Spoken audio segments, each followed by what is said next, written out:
Magandang araw mga karobi. So, ayan. Teka, magmamapa muna tayo. Siyempre, hindi natin alam yung pupuntahan.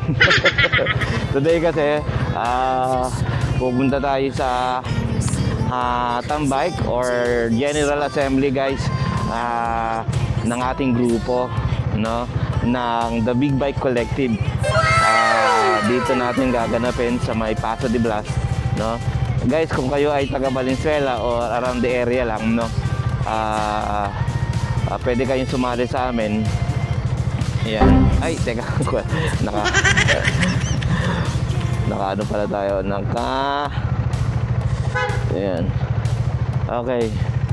So, punta tayo ngayon guys sa The Meeting Room. Ngayon ay alas 5 pa lang. So, ang bukas daw nun ay alas 6. Hindi ko alam kung makakaabot tayo, no? So, teka, kailangan ba nito ng ano? Okay, sige. Subukan natin go now. Kailangan naman nito ng ano?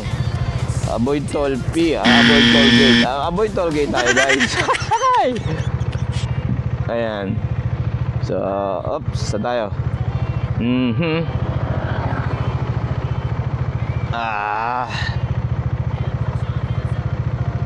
Sige, since traffic sa mga MacArthur, as always guys, dito tayo pupunta sa kabila. Okay.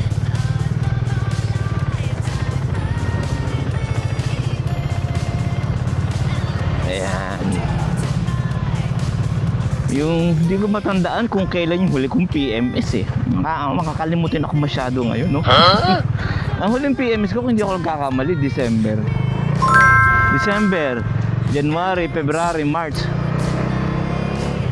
Kasi yung huling PMS ko, guys, tandaan nyo, nagpalit ng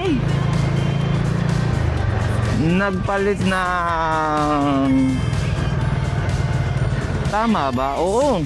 Nagpalit tayo ng anong tawag dito? Buisit. Nagpalit tayo ng kadena, mga karobi. So, yung huling PMS natin, nagpalit tayo ng kadena. Tapos pagpalit natin ng kadena, it's around 28,000 KODO, no? So, that was December 5 guys. So, ngayon is 28 yun. So, 27 odometer, 27,000, 28. Sakto guys. At after 3,000, no?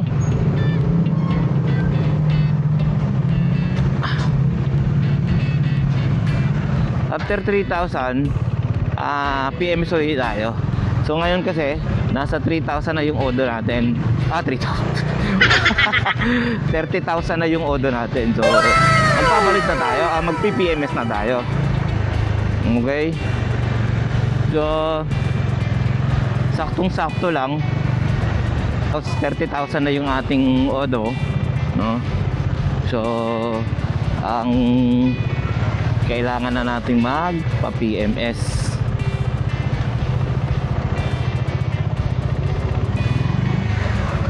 So last PMS natin, saktong-sakto kasi December.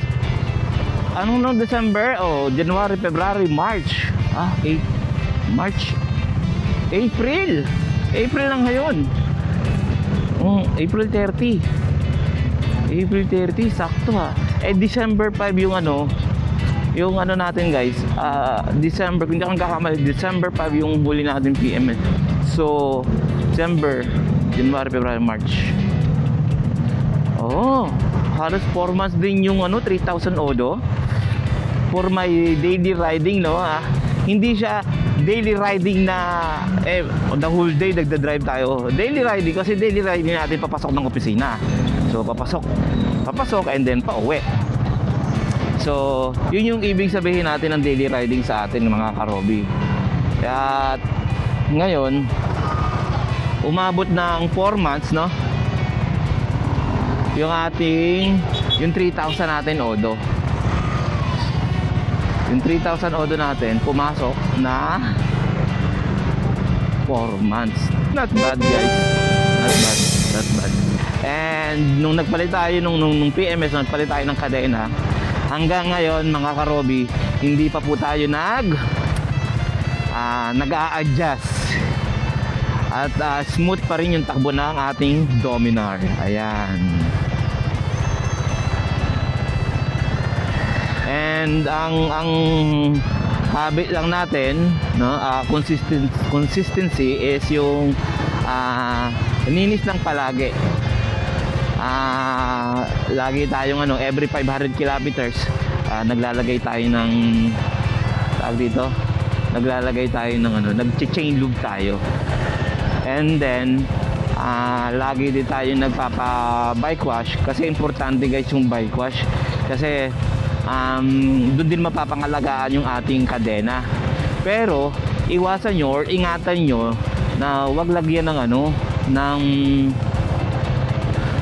ng degreaser yung inyong kadena, kasi guys may o-ring yan, no?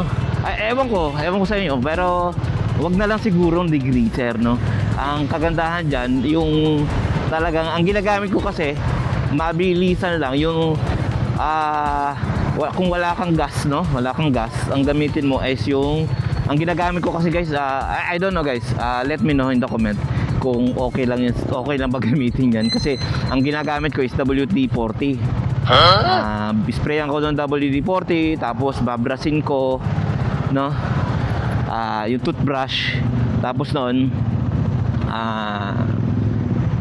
blower ko yon. Tapos pag na-blower ko yon, saka ako naman pag natuyo yon at natanggal yung saka ako naman siya lalagyan ng chain lube. Ayan. Yun ang ginagawa ko mga karobi. Tapos linis lang sa hugas, kasi syempre yung mga grimes, yung mga maliliit na alikabok, buhangin, papasok yan kasi sa sa kadena, kaya dapat talaga linisin natin ng halos linisin lagi natin yung motor natin. Ingat, kasi hindi naman sa pagiging maselan, pero sa totoo lang maselan po tayo. At mahal na mahal po natin ng ating motor, kasi syempre, no, hindi siya talagang inline 4. Uy, nahulog na yun. Hindi kasi siya inline 4.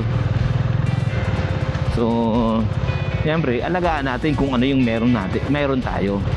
Hindi yung dahil sa hindi inline 4, dahil pang service mo lang, pang araw-araw mo lang, hindi mo siya iingatan.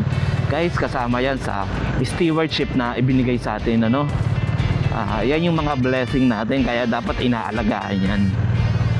So ganun, isang sa pag-iingat at para tumagal ang ating motor, specific dito sa ating kadena na pinag-uusapan is at least once a week hugas ka, tapos every 500 kilometers 500 odo mo, saka ka maglinis ng kadena.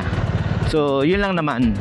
And especially using the genuine and syempre yung magandang klase ng kadena, kasi hindi lang dahil sa maganda siya, kasi unang-una kasi safety mo rin yan no? Hindi naman yan luho guys, no? Kung luho ang pag-uusapan, di sana hindi ka na nag-big bike, no? Yun lang mga karobi, and sana nakatulong.